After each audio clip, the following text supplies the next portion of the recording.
Hi, I'm Thora. My sister once called me the Maid, at a fundraiser no less, while the room laughed. They called my son Linen Boy because he wore clean clothes without a brand. Then she led a meeting to quietly erase us from the school we helped build. They whispered that we didn't belong, that we didn't elevate their image.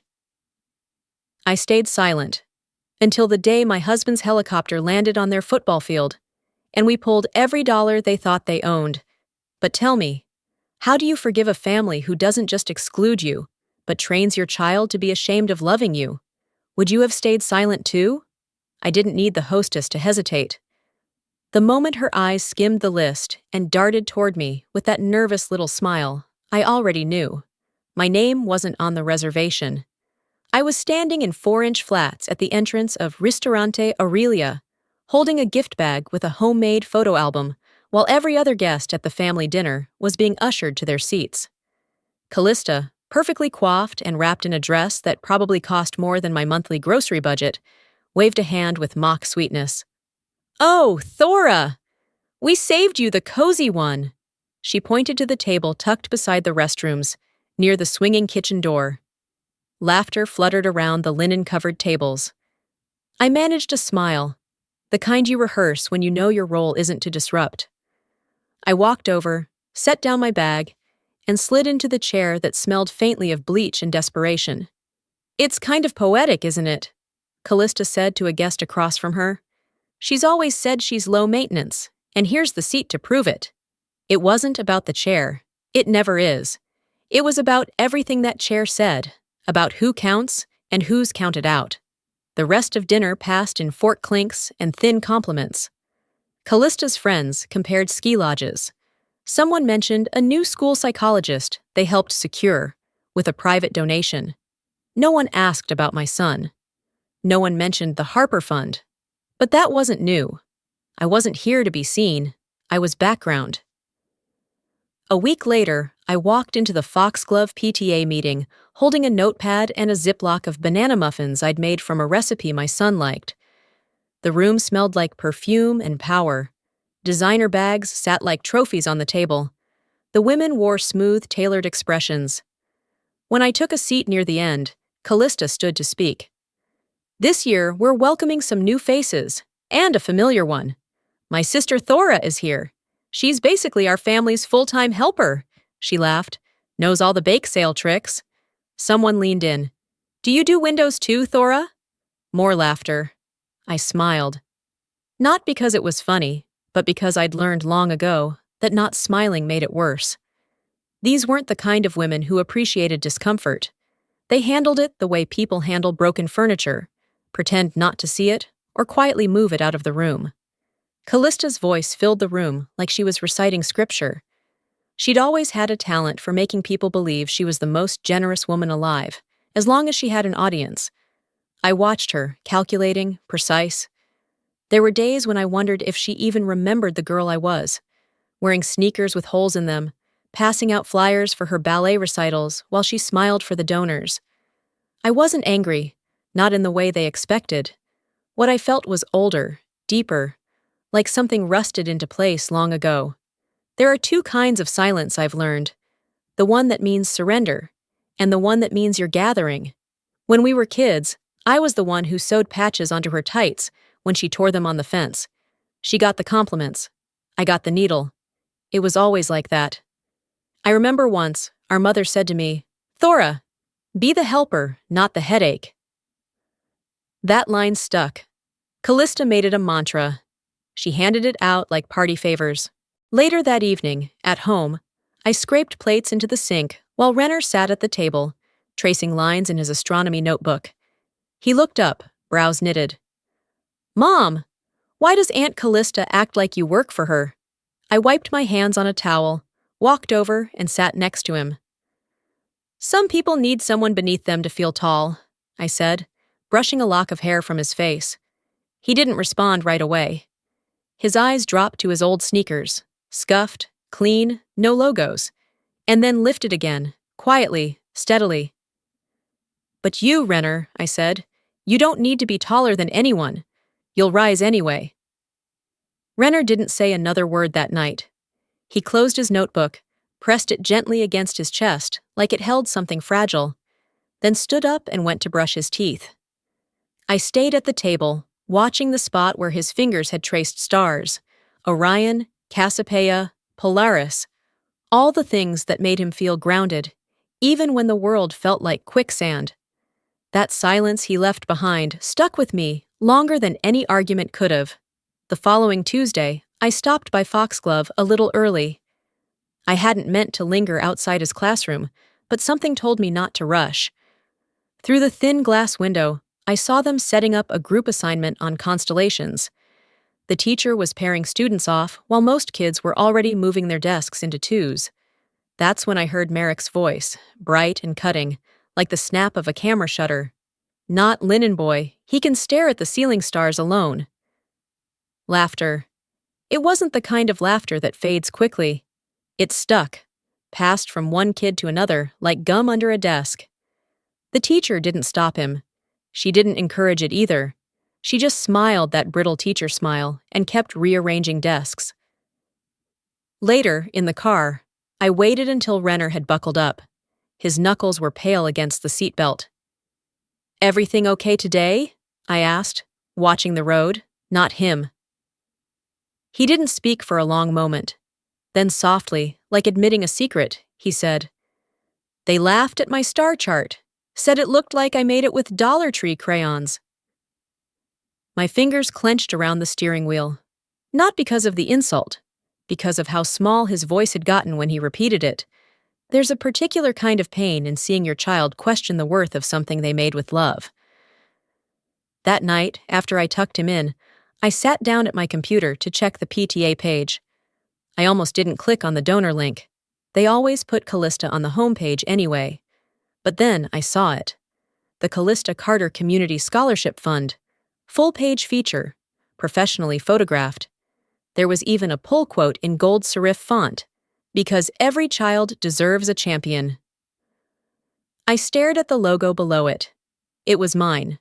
I sketched it by hand 6 months ago on a napkin while Lyle cooked spaghetti, just before we transferred our first anonymous donation. A shooting star arcing over a stack of books, symbolizing light and learning. The final version was now digitally polished and affixed with Kalista's initials in the corner. That fund. I named it. I filled it. She framed it. I didn't even have the energy to be surprised. My name had been missing for so long, I'd stopped checking for it. But this was different. This wasn't forgetting. This was erasing. The next morning at drop-off, I overheard 2 PTA moms by the office.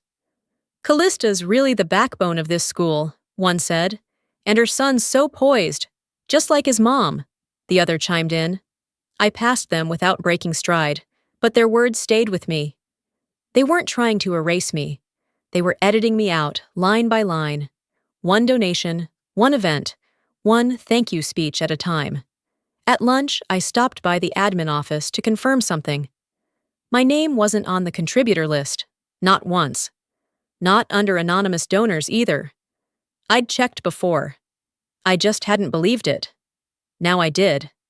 You don't have to destroy someone to erase them, I whispered to myself as I left.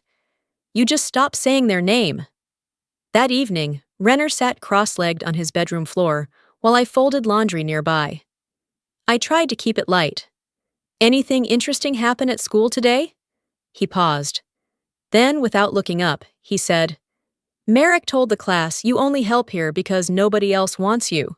My heart clenched. Not from what Merrick said, but from what came next. "And what did you say?" He shrugged. "Nothing. I didn't want them to laugh at you more." I sat on the edge of his bed, sock still in hand. That night, I didn't sleep. Not because of the insult, not because of Kalista, because in that moment, I realized they weren't just targeting me. They were teaching my son that defending me was something to be ashamed of. It wasn't a scream that rose in me. It was a plan, quiet, precise, and irreversible. The next morning, I arrived at Foxglove 15 minutes early, parked farther from the front, so no one would notice how long I was there. The office hallway smelled like citrus floor cleaner and fresh toner. I walked past the bulletin board, where last spring's scholarship nominations had once been posted, and headed straight to the new list taped on the window of the admin suite. There were 10 names on it. I read them twice. Merrick Carter was there, in bold. Renner's name was not. I waited until someone emerged from the office before I stepped in. "Good morning," I said, steady as I could. I noticed the new list for the achievement grants. My son, Renner Harper, was nominated last year. "May I ask why he's not listed?" The receptionist gave me a tight smile, then turned to a file on her desk. "There's been an update to the criteria this year," she said. "Selections were based on a combination of academic performance, community involvement, and parental participation." I blinked. "Renner meets all of those." She hesitated. "There was also a clause about verified family contributions, alignment with the school's core mission." That word, alignment. It caught in my ear like a fishhook.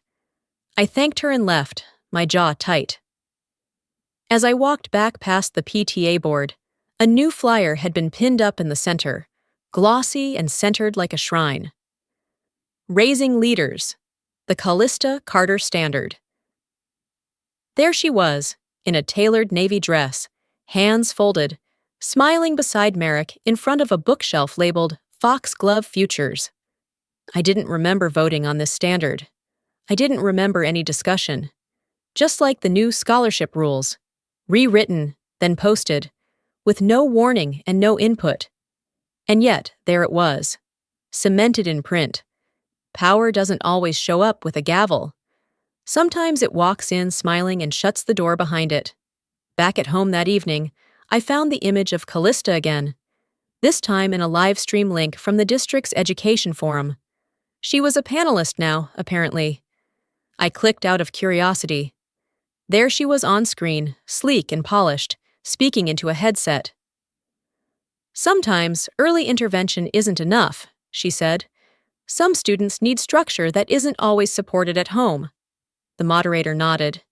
"Do you have an example?" She smiled softly. "Let's just say we had a student with great potential. But when a parent consistently avoids collaboration, when values don't align, it's hard to foster growth. We chose to refocus our efforts on students whose families support excellence." I felt my pulse thud in my ears. The slideshow began, and the third image flashed up. A star chart. Not just any chart. Renner's. I leaned closer to the screen. The lines, the constellation placement, the hand-drawn compass in the corner. It was his, digitized and stripped of his name. Reused as an example of misguided talent, while Merrick's sleek, computer-rendered version followed 2 slides later. She hadn't just erased his name, she used him to polish her own. That night, I opened my email. A teacher I trusted, Mrs. Knowles, had forwarded me a screenshot. No message, just a subject line, FYI. The image showed a staff email thread. In the corner, I saw the text clearly. "Let's tighten who we celebrate. Not all families elevate our brand." CC. It didn't matter what came after. That line said everything. I sat in the dark of my kitchen, the screen lighting my face, feeling something sharper than anger lodge in my chest. She wasn't afraid of me being loud. She was afraid I might be seen. They didn't just block my son from a list. They wrote him out like he never mattered. The line had been drawn with glitter and cruelty. But I had something sharper. It was the night of the fall fundraiser gala, and Foxglove Academy's atrium gleamed like a museum on opening night. Crystal light fixtures cast shadows across the polished floors. Waiters moved through the crowd like chess pieces. I stood just inside the door for a moment, the silk of my dress whispering around my knees. No labels, no embellishments, just fabric and presence. As I stepped further in, conversations shifted like wind brushing leaves.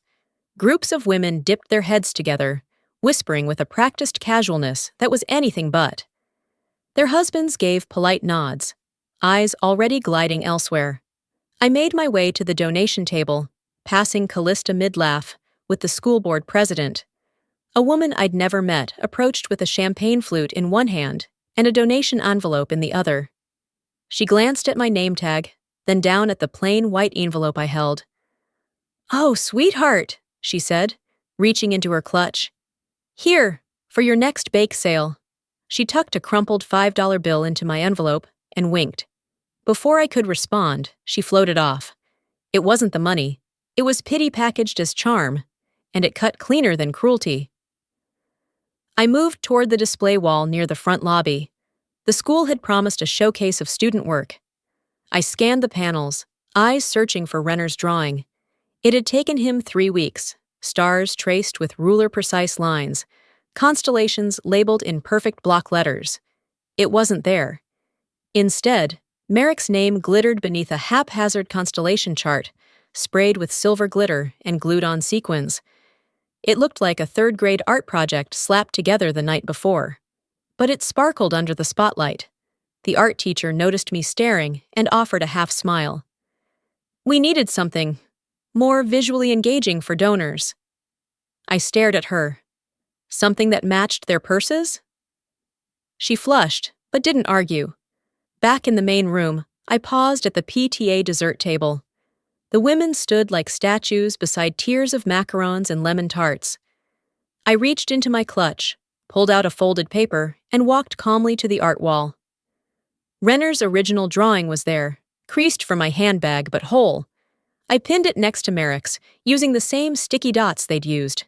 Then, from my purse, I took a small white card and wrote in clean script. This was the first star, the one they made disappear. I didn't need applause. I didn't need them to look. I just needed it to be seen. As I turned back, I met Kalista's gaze across the room. She sauntered over, heels silent against the tile. "Don't confuse being quiet with being absent," I said before she opened her mouth. She tilted her head, lips curling. "I don't confuse, I choose." Of course she did. I didn't say anything more. I didn't have to. But as I passed her, I caught the flicker of annoyance she tried to hide. And that was enough. Politeness is often used to package cruelty so the victim feels guilty for resisting. Tonight, I unwrapped the package. I stayed just long enough to make sure the drawing stayed pinned. Then, as I reached for my coat, I felt a presence beside me. Kalista again, her voice low.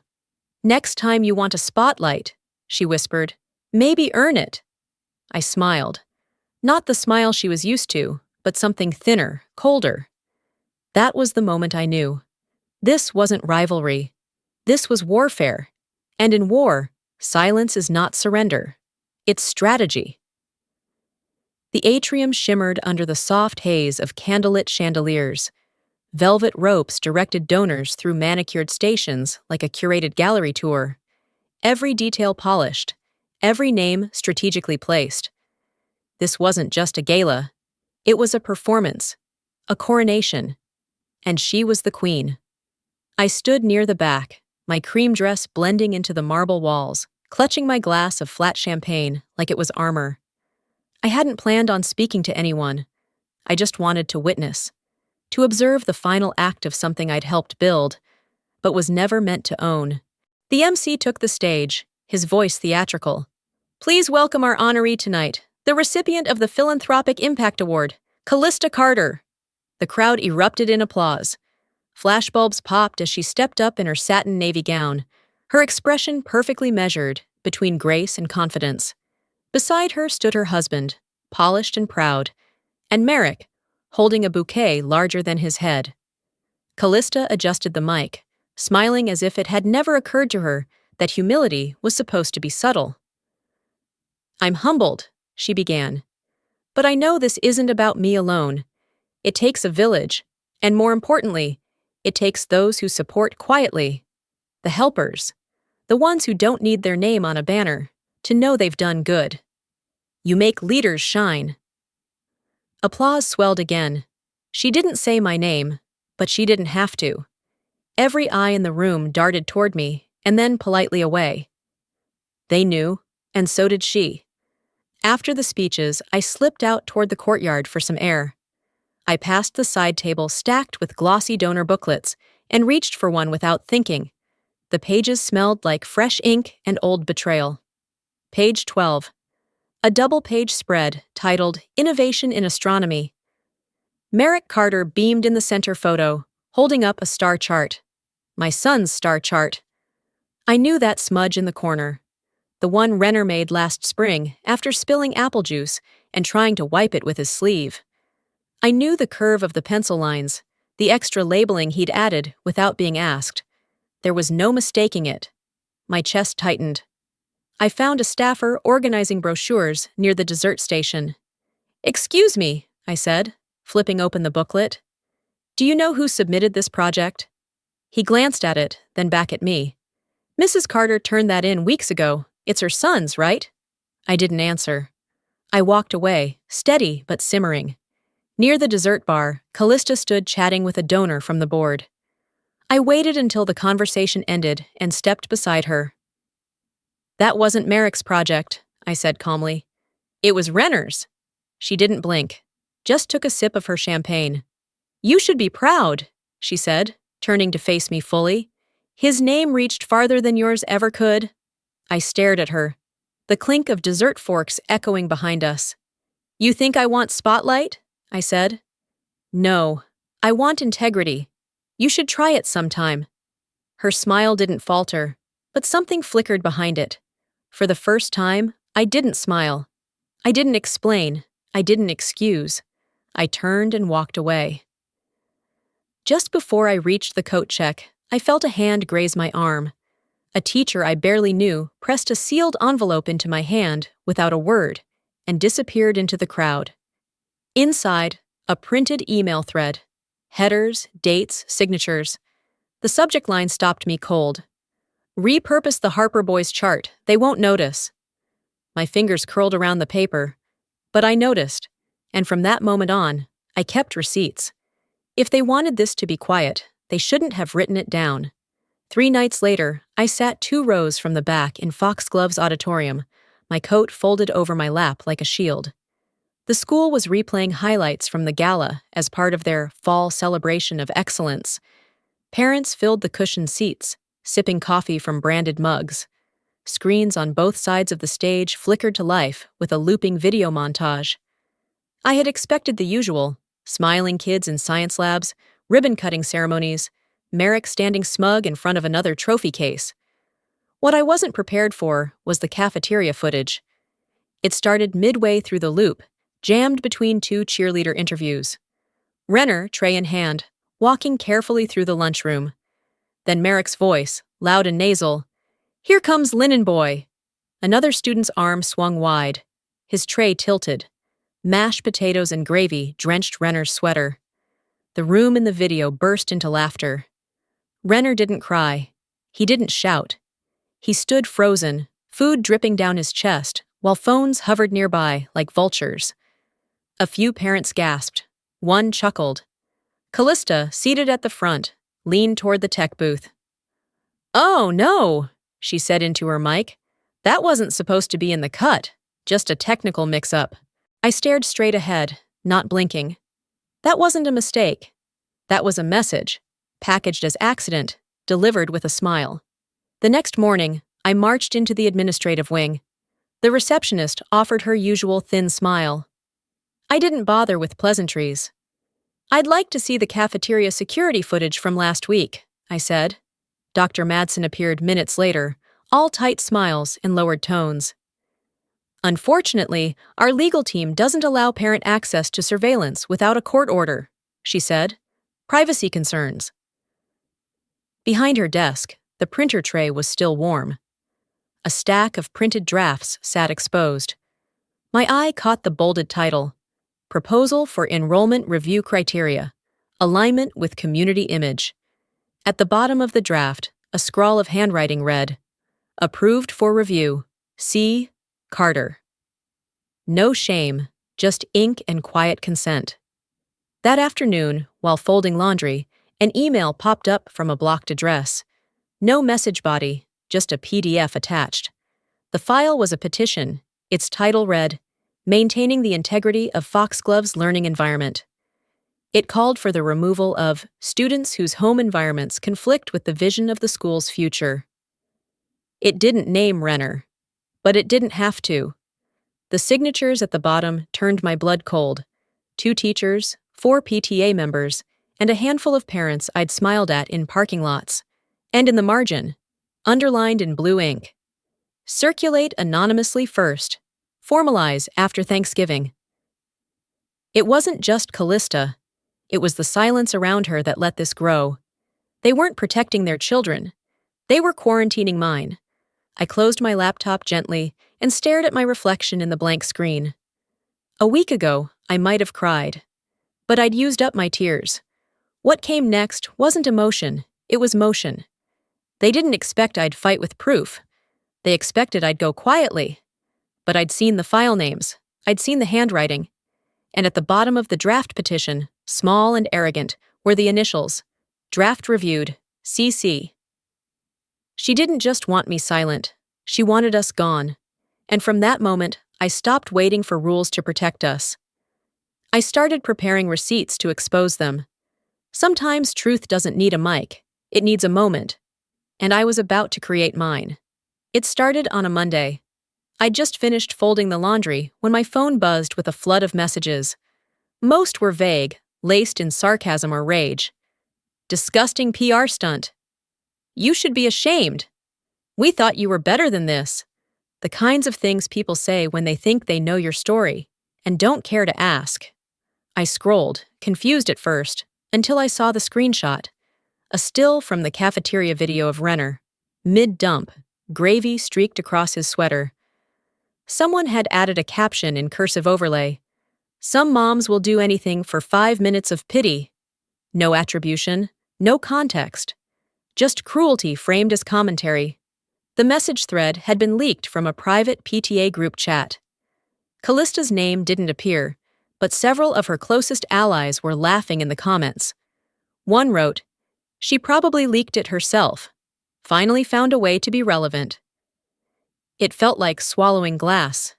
That night, I curled up on the couch with Renner, flipping through a science magazine. He was quiet, but not the kind of quiet that meant peace. His thumb kept hovering over his phone screen, tapping, erasing, retyping. I caught a glimpse of the video again, now reposted by a mom humor account. He looked up, eyes clouded. "Why do people hate us?" I reached for his hand. "They don't hate us," I said. "They hate what we show them.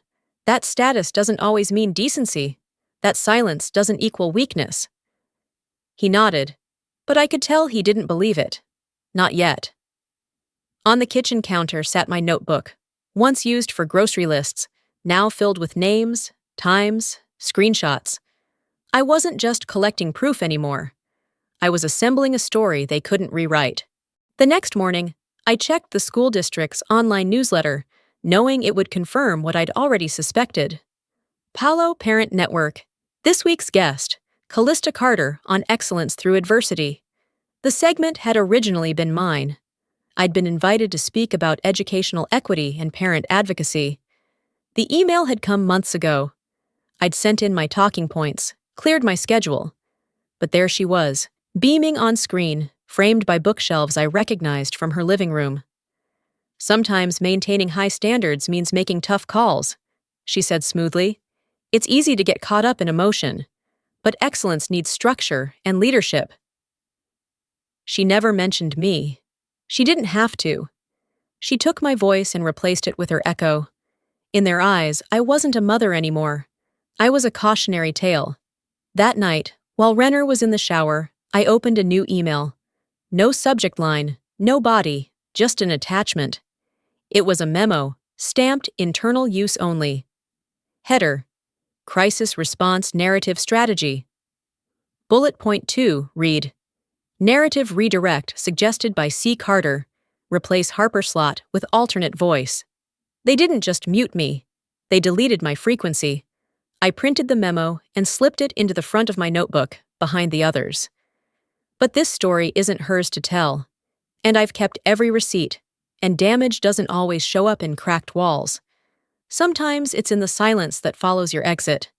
The emergency meeting was scheduled for 6:30 sharp, but the auditorium at Foxglove was already humming at 6.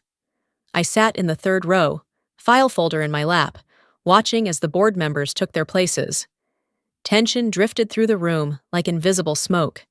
Parents whispered in tight clusters. A few glanced my way and looked quickly away. The board chair, Mr. Halstead, tapped his mic and cleared his throat. Tonight's agenda will focus on recent concerns brought forth by the community regarding donor transparency, student treatment, and internal oversight. They danced around the real words like they always did: discrimination, exclusion, humiliation. When the floor opened for community comment, I stood. My name is Thora Harper. You've heard my name whispered. I'd like to say it, clearly. I walked toward the podium, my folder resting flat against my side like a shield I didn't need to raise. I took a breath, opened it, and held up a document. This is the agreement Foxglove signed with my family 3 years ago. It outlines a donation of $2 million, $1.2 to STEM development, $800,000 to arts expansion. It was meant to create access, not image. The auditorium fell quiet. Even the hum of the air conditioning seemed to dull. I turned the page. There's a clause, right here, that prohibits the renaming or repurposing of our contributions without written consent. And here, I tapped the line with my finger, a non-disparagement clause, which means using our contributions while harming our reputation isn't just unethical, it's a breach. Murmurs rose. One parent stood from the back. Why wasn't this contract disclosed? Another said, we were told the Carter Fund built the STEM lab. I let them speak. I didn't interrupt. I just watched Kalista, seated 2 seats from the end, her posture suddenly too straight. She reached for her water but didn't sip. You didn't just break trust, I continued, my voice level. You broke contract. You celebrated the theft. My silence wasn't weakness. It was waiting, and now I speak. The board chair called a recess.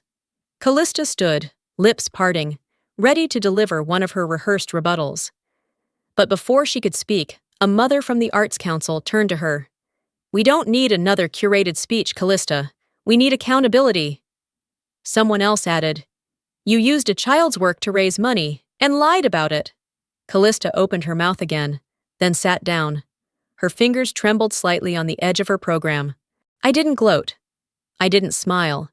Justice doesn't need confetti. It shifts the room with its own weight. 20 minutes later, as the board reconvened, Lyle walked in through the side door. He looked at me briefly. No grand gestures, no nod. Just presence. He handed me a white envelope.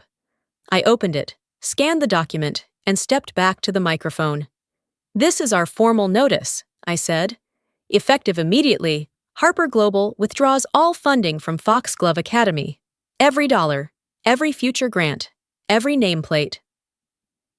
A hush fell again. I placed the withdrawal letter beside the original contract. You can keep your trophies, I said quietly. I'll take my integrity. And when they lost the money, they finally looked up and saw the damage. And sometimes the most powerful move you make is not walking away, but walking back in through a different door. 2 days after the withdrawal, I woke up to over 80 unread messages. It started with a parenting blog, then a repost on Reddit, then TikTok. My name wasn't whispered anymore. It was hashtagged, quoted, reshared. Someone had clipped the video of my speech from the emergency board meeting. I don't know who, and I didn't ask. They added soft piano music and the caption, when a mother stands, a system shakes. By noon, it had over 300,000 likes. Then came the leaks. An anonymous Foxglove employee dumped an entire email thread online. It wasn't just about me, it was about all of us. Subject line, minimizing disruption, strategic parent list management. The body of the email read like a recipe for exclusion. Keywords like optics, alignment, brand dilution. But what made my hands shake wasn't the language. It was the signature at the bottom of one response. Cut the Harper family quietly. They don't elevate our narrative. CC. They didn't just exclude us. They curated a community where we were contamination, like a stain on an otherwise spotless facade. Former PTA members started commenting under the posts. We knew something felt wrong. We were told it was about decorum. I wish I'd said something sooner. Even donors, real estate agents, lawyers, small business owners began asking the school where their contributions had gone. A tech company that had sponsored the Foxglove Robotics Lab issued a short but firm press release. We support innovation, not intimidation. And just like that, the walls started to creak. 3 days later, Kalista's name disappeared from the speaker roster at the State Education Summit. Her keynote address was replaced by pending guest. Screenshots of the strategic email flooded the summit's Instagram comments. She crafted an empire of image, I told Lyle as we drank coffee in the kitchen. But empires fall faster when their foundations are paper thin.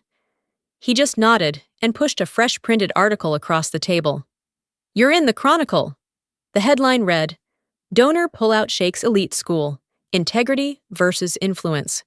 I didn't celebrate. I didn't post a status update. I didn't tell Renner. I just sat with it. Because I knew that justice, real justice, didn't always come with fanfare. Sometimes it came in the form of people finally asking the questions they should have asked long ago. And then the envelope came.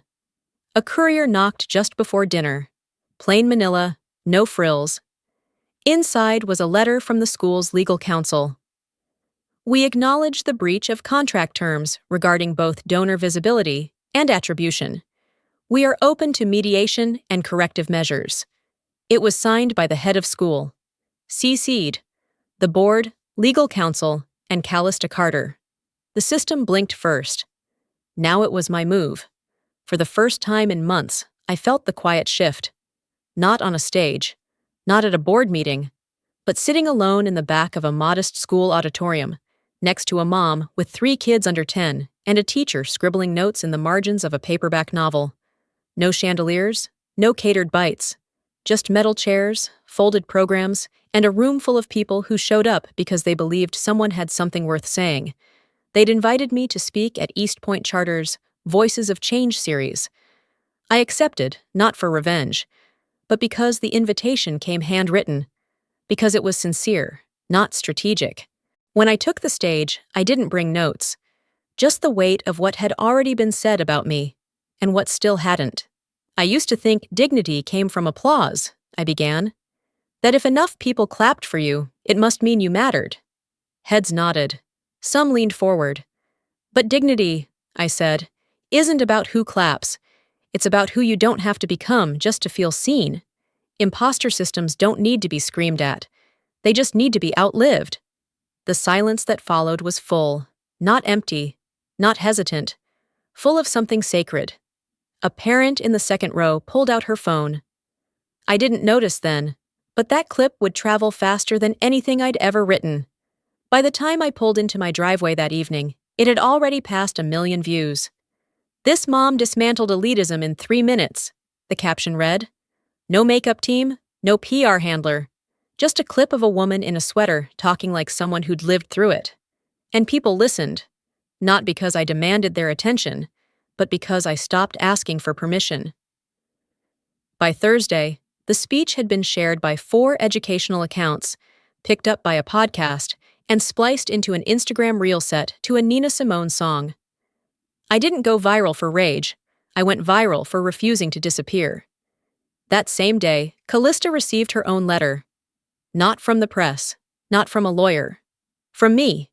It was delivered in a thick white envelope, the kind that doesn't scream importance, but whispers consequence. Inside was a formal letter of recognition, addressed from the Independent Funders Alliance. It acknowledged contributions made behind the scenes to initiatives promoting educational equity. Signed in ink at the bottom, Thora Harper. She'd spent years chasing credit. She got my signature instead, and a truth she'd have to face every time she saw her name missing from where it used to be displayed. Revenge requires memory. Dignity requires release. Meanwhile, Foxglove looked different. Not physically, but energetically. Enrollment dropped. Rumors of a new donor crisis swirled. Former sponsors redirected their support to a new community fund started under the Harper Trust. Not in my name, in my son's. Teachers who had quietly resigned months earlier applied to East Point. Word spread about something being built from the ashes, not by burning bridges, but by choosing better ones. A friend forwarded me a screenshot from a group chat. "I used to think elite meant excellence," the message read. "Now I see it just meant exclusion." And then came the invitation. Renner walked in from school, a folded letter in hand. He placed it on the kitchen counter, shrugged like it didn't matter, but his eyes said otherwise. "It's for a youth innovation panel," he mumbled. "They want me to speak." He wasn't chosen because of Kalista's network. He was chosen because of his voice. Turns out stars don't need spotlights. They just need a clear sky. And no applause ever echoed louder in my chest than hearing my child say he saw himself in me. The auditorium at City Hall was larger than East Point's, but quieter somehow. Less curated, more real. Civic flags lined the back wall, and folding chairs creaked under nervous parents and fidgeting teens. The Youth Innovation Summit wasn't a gala. It was a community showcase, meant for ideas and grit, not glamour. Renner stood at the edge of the stage in a white button-down shirt and khakis that didn't quite fit at the cuffs. He didn't wear a blazer, and he didn't need one. He adjusted the mic with both hands and cleared his throat once. "My name is Thora Harper," he began, voice low but steady. "My project is about exoplanets, planets that orbit stars far beyond our solar system. They're hard to see, but they exist. They matter." He paused, then smiled gently, something behind his eyes shining brighter than the lights above him. "I used to think stars were things you looked up to," he said, "but sometimes you have to become one, for someone else to see the sky again." He turned slightly, just enough for his gaze to brush past the first few rows. "And for me, that someone is my mom." I couldn't move, couldn't breathe for a second. I heard the crowd before I saw it, applause building like slow thunder, echoing off the chamber walls. A father across the aisle dabbed at his eyes. A young teacher mouthed, "Wow." Renner stepped down calmly, not rushing, not basking, just walking like someone who belonged. You raise a child twice, once in the world and once in their own eyes. That night, he saw himself differently, and so did I.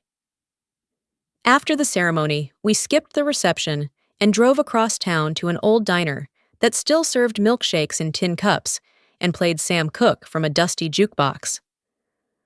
Lyle met us there straight from the office. No suits, no speeches, just 3 people at a corner booth, clinking glasses quietly. Renner stirred his shake and asked, "Do you think people will remember this?" I looked at him, not at the student who'd been mocked, not at the boy who had once stopped defending me out of shame, but at the young man who had chosen, publicly, deliberately, to speak the truth. "Maybe," I said, "but the point is, you don't need them to." He nodded, and we ate in silence for a while. A soft silence, no longer heavy, just full. Healing isn't when others say sorry, it's when you stop needing them to. 2 days later, an envelope arrived. Plain, but familiar. Kalista's handwriting on the back. I didn't open it. I didn't need to read it. Whatever it said, it came too late. I placed it in the top drawer of my desk, beneath a stack of sketches and old PTA notes. Not out of spite, but closure. That evening, after Renner went to bed and Lyle settled in with a book, I pulled out my sketchbook, the one I hadn't touched in nearly a year. I flipped past pages filled with diagrams, meeting agendas, fundraising layouts, pages where I used to map out how to support a place that never planned to support us back. Then I stopped at the last blank page. I picked up a pencil and began drawing again. Not constellations, not community grants, but classrooms, sunlit spaces with no nameplates on the doors, open desks, shelves stacked with books that didn't come with stipulations. It wasn't rage fueling the lines. It was hope. Because sometimes letting go doesn't mean walking away. It means building something better. The next morning, Light crept in through the blinds, landing softly on the edge of my desk. I sat in my study, the hush of the house settling around me like a long exhale. Renner had already left for school, Lyle for work. I hadn't touched a screen, no emails, no headlines, just quiet. Just wood and paper and one drawer I hadn't opened in a long time. I reached for the handle and pulled. There, buried beneath meeting notes and faded post-it reminders, was the folded paper Renner had given me nearly a year ago. The edges were frayed now. The crayon marks had dulled, but the words still held. "You're my star," he'd scrawled beneath his hand-drawn constellation, each star connected with thoughtful care. He never knew that paper held me together when I had nothing else to hold. I pressed it flat on the desk, smoothing out the creases with my palm. My eyes didn't sting. I didn't cry. I just breathed, slow and steady, like someone who'd stopped surviving and started living. It wasn't forgiveness I needed. It was permission to move forward, without apology. Later that week, we stood in a vacant lot that would soon become something more. The wind carried a hint of frost, but the sun was generous. Lyle stood beside me, hands in his coat pockets, eyes squinting against the glare. A few local officials were there, some early volunteers, 2 mothers who'd left Foxglove after the scandal. No ribbon, no podium, just a shovel in my hands and ground waiting to be broken. We didn't build it to compete. We built it because no child should feel like a guest in their own school. Legacy is not what you leave behind. It's what others step into because of you. The construction wouldn't finish for months, but the foundation was already poured in something stronger than cement. It was built in decisions, in names remembered, in names never erased. That evening, over coffee at the kitchen table, Renner looked up from a book he wasn't really reading. "Did Aunt Kalista ever say sorry?" "No," I said, stirring cream into my cup, "but I stopped needing her to." He nodded slowly, more a recognition than agreement. I thought about how long it had taken me to learn that apologies don't always come, because sometimes people can't face what they've done. Not because they're monsters, but because shame has a way of freezing the spine. A day later, I received an email with the subject line, "Transition of Leadership." No signature, no closing line. Just an official notice that Kalista Carter had withdrawn from all public boards. A graceful exit wrapped in PR polish. She exited the way she lived, silent, controlled, and pretending it was a choice. I didn't forward it. I didn't archive it. I just read it once, then deleted it. 2 months later, the Harper Academy opened its doors. Inside the first classroom, above the whiteboard, hung Renner's drawing, preserved behind glass, but unchanged. The words still visible in his 12-year-old handwriting, "You're my star." Below it, on a simple bronze plaque, was one sentence, "Because every child deserves to be seen." I didn't win. I didn't lose.